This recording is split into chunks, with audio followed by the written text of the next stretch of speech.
Hi friends, let's take a look at Link together. So Link, over the last wee while, what's it been doing? Oh, by the way, I'm Rocky Outcrop. I really appreciate it that you've joined me for this episode. If you can hit that subscribe button, brilliant. If you can hit that like button, brilliant. I would love it if we could push this channel up to 1,000 subscribers. It would transform everything. So thank you. Right. Yeah, okay, so what we've done over the last day or so is, over the last 1, 2, 3, 4, 5 days, 4 days, there's been this sideways in here at this 52,000 area. That's not great in a sense that we're consolidating just here. You know, are we just looking at this and asking, are we going to turn around? Because we've had this bearish divergence, of course, looking between these two highs on the RSI and the DMI and as well on the stochastics as well. All three out of three ain't bad. Yeah, so we've had that here. So we've had this bearish divergence right at the point at which we have this ascending triangle on the charts. If you've not watched the episode in a wee while and you're just tuning back in here, yes, I converted it from a symmetrical triangle to an ascending triangle. Why did I do that? That's what you do. That's why. Cool. So I've done that, and we're asking this now. The good aspect of this is that we're actually consolidating right here at the edge of this zone. If we look up before, we came up, we touched it, we broke that down, came up, rejected down again, and then sank away off. This time here, we came up and we did consolidate for a while, but it was a bit of a descending triangle type shape, as you can see here. Flat bottom, sloping downward top, right? So that's what we've had recently there in these instances on the run up to them. Of course, both of them as well were also bearishly divergent. Now we've got another set of bearish divergence here on the go, and we've been going sideways, but you couldn't really necessarily fit this into a shape on the 24-hour time frame. Instead, you could just, okay, this is a little bit lower. You could maybe over the period, if this continues, you could maybe say that there's something developing here, whether it's a symmetrical triangle or an ascending triangle or descending triangle, time will tell. But at the minute, I'd say the most I'd go for would be a symmetrical triangle, which is a 50-50 type outcome, and we're consolidating right here at this line. As you can see, it slopes up a bit. I do these things sloppily just so that you feel the confidence to do these at home yourself correctly. Whatever. I just want you to know that these things are subjective, and anybody out there who's like points directly to an exact dollar price and says this is the dollar price, blah blah blah, as a complete charlatan. And that's not how they trade, and they're obviously not making money because that's not the way it works. So yeah. Anyway, what we can look to, I suppose, then are the Fibonacci's that we've got drawn in here, and bring them up to matching. What the hell? What the hell? Where's the rest of that one at? Oh, it's just so far down that I didn't see it moving. Right, so bring this up wick to wick. I believe it's probably drawn in wick to wick. I normally do. Where's the one on this one? Oh, what the hell? All the way down here. I've got it in. Oh, I've drawn in from over there. That's what I'm looking at, right? So yeah, sound whatever. So where would the 236 be on this one? Down here at 48,900. Well, yeah, fair enough. We'd obviously could see here with the previous lows and whatnot that speaks for itself, I would have thought. What's the dealio with this other yin here? This is coming. This is from over here going down the way naturally. Yeah, so look, there's too much noise in this chart. I also don't like that one. Well, how about we just take a look at it from this sort of swing low down here up to where we are now instead of the other one, just to give a little bit more context.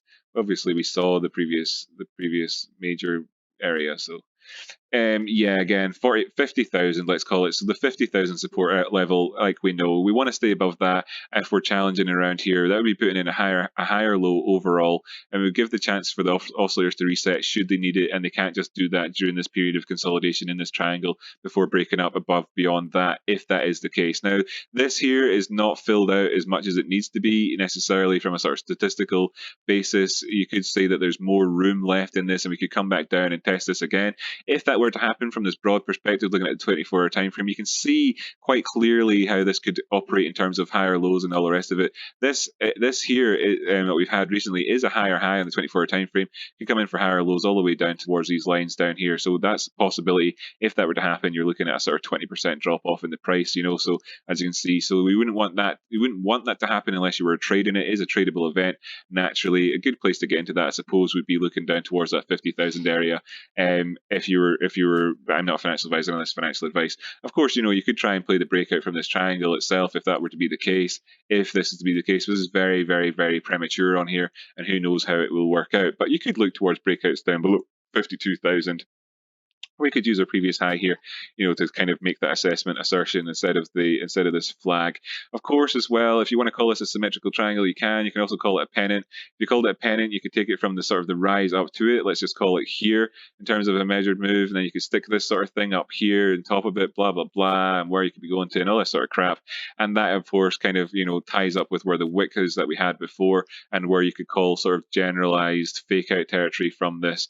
And I wouldn't even look for the full thing, or whatever. So you could call this whole area up here potential fake out territory on a move outside of the ascending triangle. Okay, so that's to be aware of that up towards that 55,000. That's another 10% rise in price. You don't need to do these tradable events beyond them and look and try and combine multiple tradable events into the one trade. You're better off kind of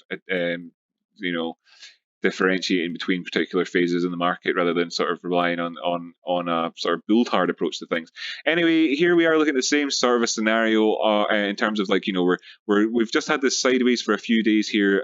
We're just above the previous highs overall. Closes up above there would be good because we'd be looking up towards the top side. But then again, you're looking at bearish divergence. So all of it's kind of adds up towards the same sort of scenario here. I think this technical analysis recently has been very, very good, by the way. If anybody wants to hit that subscribe button, like I say, massively appreciate it. If you want to share these videos with friends, that'd be great as well. If you're part of Chainlink communities out there, I tend not to spam the communities because I respect them too much, so I don't like go around spamming videos because that's how I would feel if it was me doing it. If any of you out there did it and said, "Oh, I saw this guy on YouTube and he's quite good," and shared it, I don't think that would be considered spam. That would just be, you sharing your opinion about something that you found. So you could do that to help the channel, I'm sure. Just watching the videos the whole way through helps an awful lot anyway, and I really appreciate that. People, you don't have to do any work for me. Don't do that. Who cares about that? I don't really care ultimately. I know that we'll get to where we want to get to in the long run, and everything's fine. Everything's totally fine. I just appreciate you as a human being. The fact is that you're trying to trade something and you're trying to learn, you're trying to do something. You're here watching this channel today, and that's it. That's all that you need to do. You don't need to focus on anything else. Just think about yourself. That if you do any of those other things, then hey, big bonus to me. But I just appreciate the fact that as a human being, you're trying to do one of the most difficult things. That's what trading is, one of the most difficult things, and I just commend you for the effort. Anyway, what we're looking at here is if we can get up towards the top end. Now, at this, as time goes on, the channel here that we have, or the rising wedge, or however you want to really look at it, but I'd say it's more of a channel than any of that crap, is just stretching on up towards the top side here. Let's just stretch it on up a bit more or whatever, so there's even more of it on there. Obviously, we've had this on the go for ages. As time goes on, like the top end of this starts to reach beyond the $5 level, and that's interesting. So as soon as we get up towards that $5 area, I do think that there would be profit taking happening around there because it's a round number. Because of these things like these wicks up here, where you're going to have people saying, "I promise you, Mama, as soon as it gets back up here, I swear to God, I'll swell off my position and I'll be back to break even. It'll all be good again." And it's not just mamas; it's exchanges and everything that are like that. So beware of that. And as well, if we kind of become overextended with the bearish divergence towards these top areas, if we do go up again, then we could sink back down again. But in the meantime, the things to just look towards are 472 at the downside and 495 at the top side. Those would be your two profit taking lines when you're trading in between. And we're at 484 at the minute. And I'm not going to tell people go up or down or whatever. But let's just look down to the 4-hour time frame and have an assessment of this overall upward trend since the 27th of June to where we find ourselves now. This most recent high is let me stretch it out and see if it is higher. Equal highs here on this one. Actually, it's funny that because from over here in the past, you would say that this is bearishly divergent. So it's like class B because it's an equal high and it's lower on the RSI. The stochastics is ever slightly higher. We did talk about the potential for a head and shoulders pattern on the RSI. What happened? Well, we got fulfillment of that pattern. I think that's probably worth pointing out to people. Shoulder, head, shoulder. Just again, you're out there. You're trying to learn how to trade. There's so almost an infinite amount of different things, especially when it comes to opinions, because everybody's got one. An infinite different amount of almost ways of looking at things. The way I do things isn't always the best. It's just the way I do things. I'm not trying to tell people it's the best. And I rely on myself only. And you should rely on yourself only too. So I know that there's an inherent conflict of interest in that, and where I'm telling you to rely on yourself.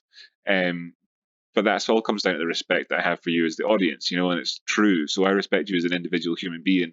I'm not going to tell you become addicted to the Rocky Outcrop channel and watch this and never make your own decisions. That's not what I'm ever going to say.